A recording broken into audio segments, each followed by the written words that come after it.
And as usual, everyone, if you've got any questions, please let me know on the chat facility and I'll line you up accordingly.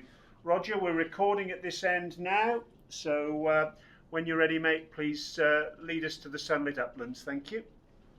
Excellent, thanks a lot. Hi, Jos, good to see you. Hiya.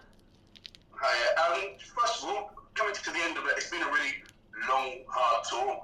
People have gone home and come back and so on. But it's been a long time out there, and it comes down to this because England lost the Test series, lost the T20s. Does that put added pressure, added importance on this final match to bring them to have something tangible to bring home with them? To an extent, but at the same time, we want to win all the games we play, and it's great to be in another final as such in this series. Obviously, the T20s went to a decider, and this series will do the same. So they're great games to be involved in. We're all very much looking forward to it. It was an excellent performance yesterday, so we take lots of confidence into the game on Sunday. You mentioned the performance, a fantastic win. We saw two contrasting styles as well. So India a bit more cagey to begin with, and then accelerated. England came out firing. Do you expect India to perhaps approach this one slightly differently, given what happened last time out?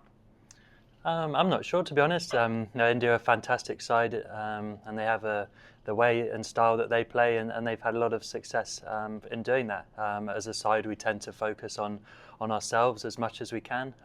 As we've said for a while, that we want to play in a certain fashion. We want to push the boundaries of what we're capable of as a side, and live true to that. And that's probably what I was most proud of as a member of this squad, that we probably copped some criticism from the first game, but we actually came out and played in exactly the same fashion, and that rings true to us and was always going to stand us in good stead. So delighted that we continue to play in the way that has given us so much success. We saw a couple of fantastic batting performances, not least from Johnny Bairstow, who said that he'd like to become England's all-time century scorer in one-day internationals, and he's got to, I think it's 11 in only 85 games. Is that a good thing to have people who've set these targets? Is that something amongst you where you're all looking to see what other people have scored? I've lost him. And so on, and see if you can overtake them in the standings? I think for certain individuals that can be a big driver. Johnny's been in unbelievable form for the last few years for us. He's been one of the world's leading batsmen in ODI cricket, and he's been amazing to watch. If those numbers and that drives him on, that's fantastic for us as a side. We all want to push boundaries of what we're all capable of as a team, and of course individuals want to do that as well. So that's fantastic that the form that Johnny's in, and there's no reason why he shouldn't go on and break all those records. If you look at his numbers since becoming an opening batsman in ODI cricket, it's quite extraordinary. The averages and the strike rate he manages to score at is fantastic. So it's brilliant to have him in our side, and we love watching him play. I asked you earlier about England, the importance of this match in terms of taking something tangible home with England, but regardless of results, do you feel England have learnt a lot over this tour and are perhaps better equipped when they come back later in the year in the T20 World Cup? You've learned a lot about yourselves, a lot about India. Yeah, I think so. I think the T20s were a great, don't want to say exercise in a way, but it was a fantastic series for learning about playing in this part of the world as a side, but having everyone together, with the T20 World Cup, looming in the near future. And again, as a side, I know Owen and Chris Silver talked about building that pool of players who are exposed to international cricket, and being exposed to playing against India in India is as hard as it gets really in international cricket. So lots of guys have had opportunities.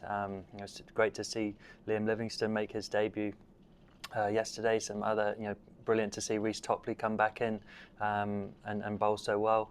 So it's fantastic for these guys to get exposure and to come in and perform in the fashion that we like to play as a side. I thought that was great for someone like Liam Livingstone to fully commit to his way, and it's great to see someone do that on debut.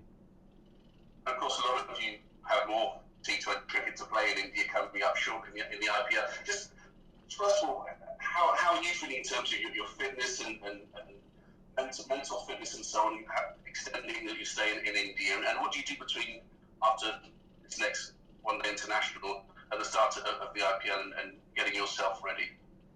Yeah, so after this game, we travelled to Mumbai to join up with the Rajasthan Royals. Our first game's not until, I think, the 12th of April, so a little bit of downtime in between now and then to sort of refresh a bit away from the game. And of course, there's challenges with bubble life and those kind of things. It's trying to manage that as best you can. But the IPL is a huge tournament, a very exciting one. I'm really excited to play in that, and that gives you a lot of energy, the thought of playing in that competition.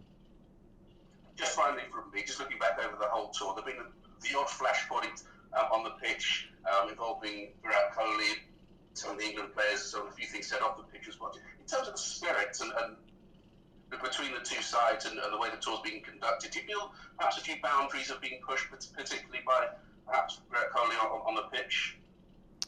I think someone like Virat's a very competitive guy, quite an emotional player, and rides the emotions of the games. And I think that's one of the great things about cricket is that lots of us are all different and we all play the game in our own ways, and that creates talking points and makes it interesting to watch. So I think that all the series have been fiercely competitive.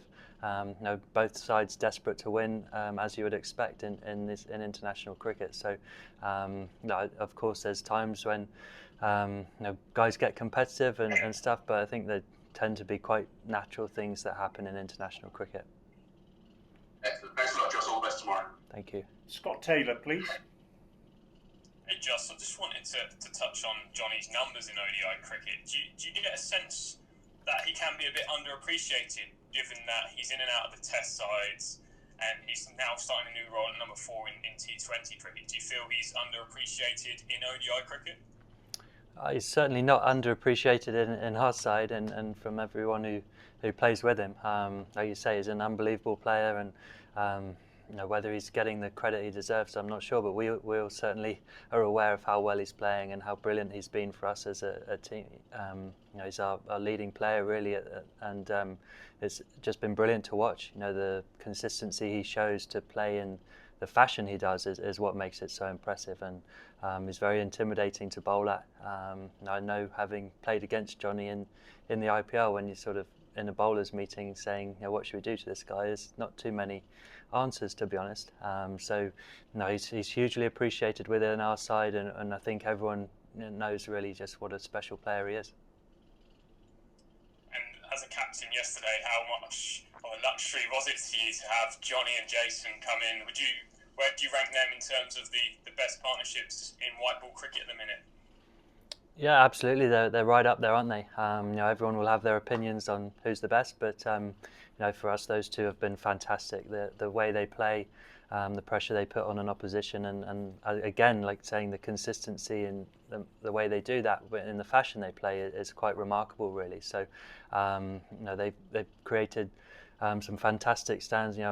I don't know the exact numbers, but I know they're pretty impressive, and we're all delighted to have them at the top of the order. But people talk about the numbers a lot of the time, but for us, it's more about the fashion we play and committing to that, and the numbers and etc. will always look after themselves, and I think that's very important. That cricket is a very statistic-based game, but we commit to a fashion that we want to play, and we know when we do that, and those two guys show that brilliantly well, that the rest of the stuff will look after itself.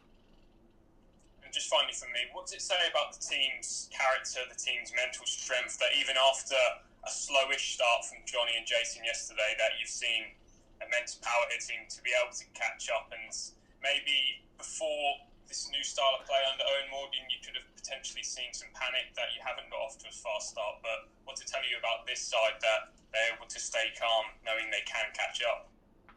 Yeah, look, this side's been together for quite a while now. We've all been playing together for a long period of time, and of course with that comes a lot of experience. Like you say, Johnny and Jason aren't just crash bang wallop every time. They assess conditions and play accordingly, and they play to the boundaries of what they're capable of. And of course, when you have two guys who are so talented, that boundary is quite high. So And of course, we've played in lots of high-scoring games over the last few years. There's a lot of experience in playing in these games, so we've become accustomed to them. And like you say, that sense of panic isn't really there. But we've been together for a long time now and played in some high-scoring games. You know, even more so in England, I guess. And so I think the guys are quite used to that. Thanks, Jos. Rory Dollard, please. Hi, Jos. You've captained England now, I think, 11 occasions. The first time more than 5 years ago now. I just wonder how you would compare how you feel now stepping out to captain England compared to when you first did it as a much younger man. Yeah, I was thinking about it really before captaining yesterday. I wasn't ready to do it and step into Morgs' shoes when he's not playing now. I never would be. So I've had a great relationship with Owen for a long time as a vice captain. I think he's one of the best captains I've ever played under, and a great friend. And I've learned a lot from talking to him about leadership and how he captains and the way we've worked together a bit on how we see our team and stuff. So that's certainly been a great education for myself to learn from Owen and the way he goes about things as a captain.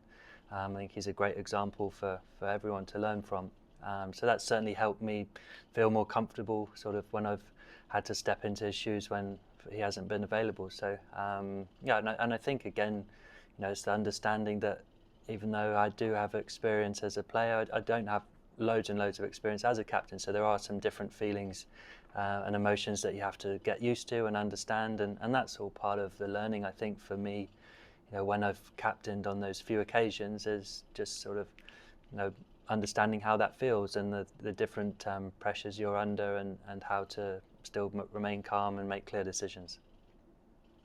With how closely you've worked with Owen and sort of working with him through that whole period as vice captain, how much do you see your style as sort of continuity Morgan? Like, are you looking to bring the Morgan blueprint with you, or do you always look for little bits in the game where you might look to do things slightly different?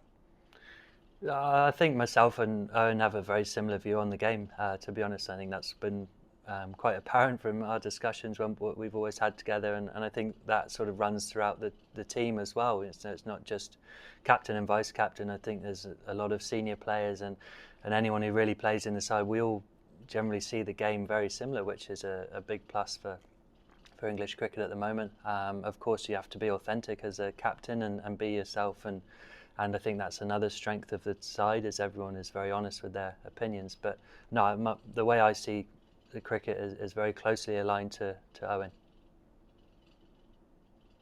And just quickly, availability-wise, as far as you understand it, are Sam Billings and Mark Wood in the hat at this stage for the game?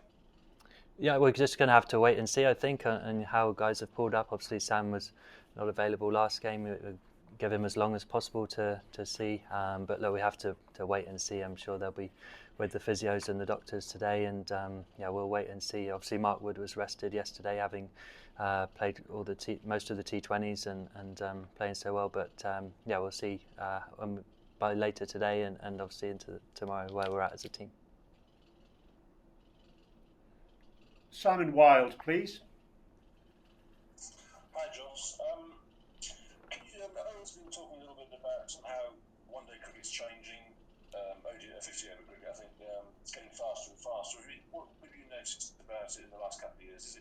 Is it simply getting closer and closer to T20 style batting? What do you think is changing, if anything? Yeah, I think the two games are probably as close as they've ever been at the moment. I think T20 has given people probably a greater understanding of risk and reward, and that's sort of coming into the 50 over games. Sort of, especially for our team, sort of, six hitting capability, I guess, and boundary hitting capability, and the guy's attitude to risk is probably quite different compared to how it was a number of years ago. And I think T20's sort of made people realise that they can operate at a level above what they used to be able to do for longer periods of time, and bringing that into 50 over cricket. So yeah, of course, when the conditions suit, it's certainly made for some high scoring games. But I think one of the beauties of 50 over cricket at times is still, and I'd probably go back to the World Cup in 2019, we probably expected to see higher scoring games than we did. So there are certain times when the game does differ and move further away from T20, but I'd say they are certainly closer aligned than they probably ever have been at the moment. Just one other thing, with regards to the IPL, will you be able to have your family out there for some of the time, like I think you did in October, the last IPL? Will that be the same again? Yeah, so Rajasthan have been great again with assisting in my family being able to join me, which is a huge plus for me. Obviously, like I said last time in Dubai, they were capable to do that. So I know the franchises and the BCCI have been helpful in getting families out if it's possible. It's obviously quite complicated at the moment in these times, but that makes it, it's a big plus. Thank you. John Etheridge, please. Josh, hello. There was a 5 over period yesterday when Bairstow and Stokes 9 sixes and 87 runs. I mean, sitting in the dressing room, can you sort of explain what the atmosphere is like watching that? Are people sort of awestruck, or are they laughing, or what? Yeah, bit of everything really, and strangely at the same time, you're kind of expecting them to keep going. I know people talk about matchups at certain times. Johnny, we all know, is a fantastic player of spin and aggressive against spin. Ben the same, and obviously, I think one of the great things for watching on as a side is the two guys taking ownership of how they wanted to play and seeing it as that time was the time to really accelerate and win the game as such in that period, and the two guys did that brilliantly. So I think it was an amazing show. We're all sat there in awe of what they're doing, enjoying what they're doing, but at the same time expecting them to do it, which is fantastic as well. So it's a lot of fun. I know as a fellow player and speak for all of us sat there, we're just blown away really and really enjoyed watching them. On the IPL, as far as you know, are all the IPL guys staying out here? Nobody's leaving home for a week or so? Yeah, as far as I know, yeah. Including, these damaged hands? Yeah. Rob Johnston, please. Hi, Jos. I just wanted to ask about the death bowling, actually, because I guess it's a very difficult job for the guys to have. And I just wonder how you as a team sort of measure success in that area of the game, because I guess just looking at run rate is a bit simplistic. So what sort of things do you look at as a team to know whether you've sort of done a decent job in that phase of the game? Yeah, it's obviously a very tough phase of the game to bowl at, and as we've seen in 50 over cricket over the last little period, if you don't sort of take wickets in those middle periods and you have set batsmen at the end of an innings, it can be incredibly tough. So I think that really, when I look back at yesterday's game, I think you have to give a lot of credit to the spinners who kept it tight for a while, and Adil Rashid again coming up with a huge wicket. But it's very tough to defend. There's a small ground, short boundary on one side and an excellent wicket, and it probably shows, from I think the bowlers always feel better when they see, how it turns out for the opposition as well. Two guys for us, obviously, and the rest sort of played fantastically well, and it showed it was very tough to bowl and in those conditions.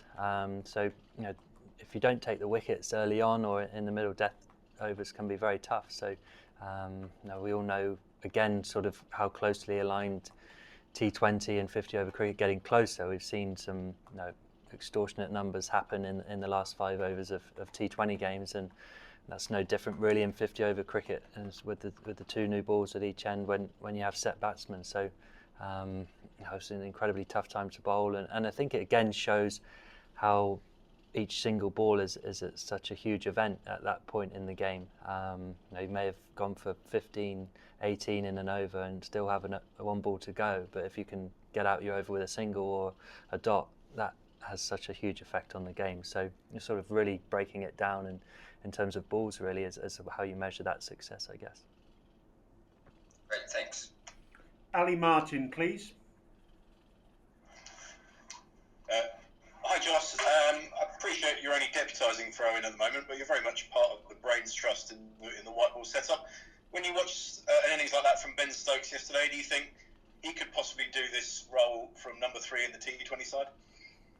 Yeah, absolutely. You know, it was impressive to watch. You know, Ben always wants to be as involved in the game as much as he can. So that was fantastic to watch. There's no surprise he played so well in that position.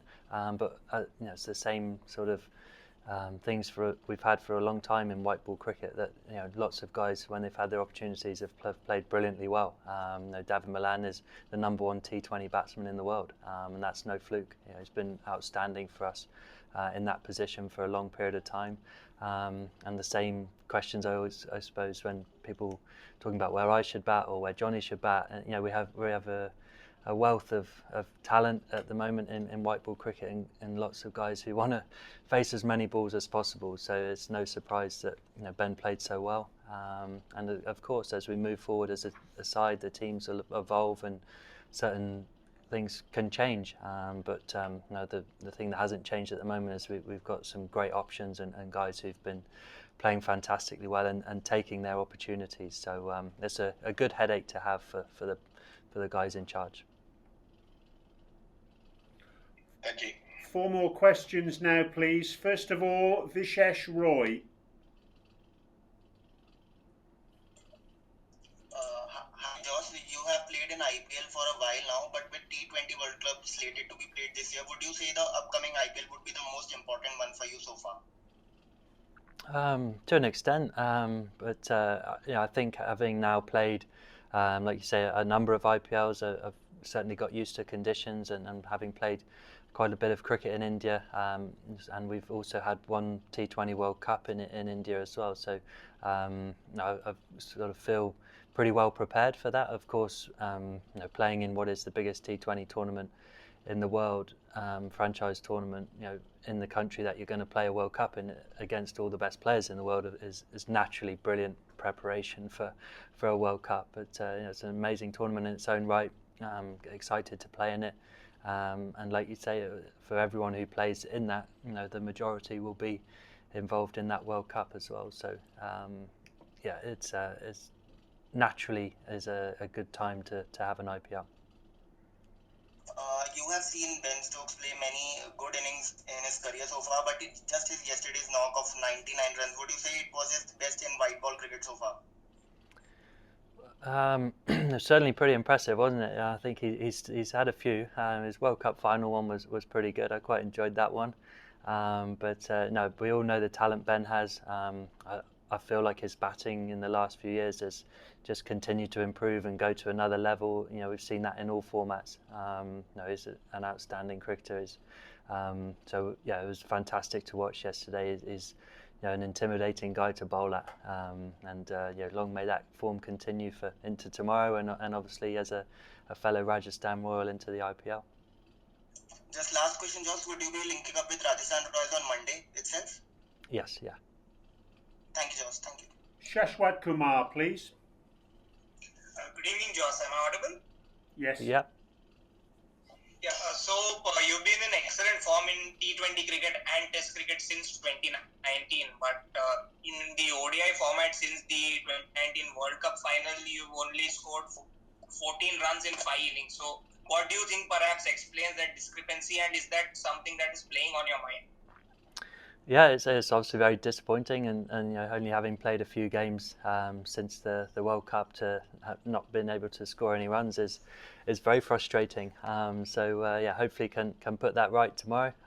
Especially pride myself on my performance, and 50 over cricket has been a big strength of mine for a while. So desperate to play well, but no, obviously felt in good touch in the T20s, and disappointed to have not made any scores yet in this ODI series, but you know, been practicing well, feeling good, so you know, hopefully it's just around the corner. Thank you.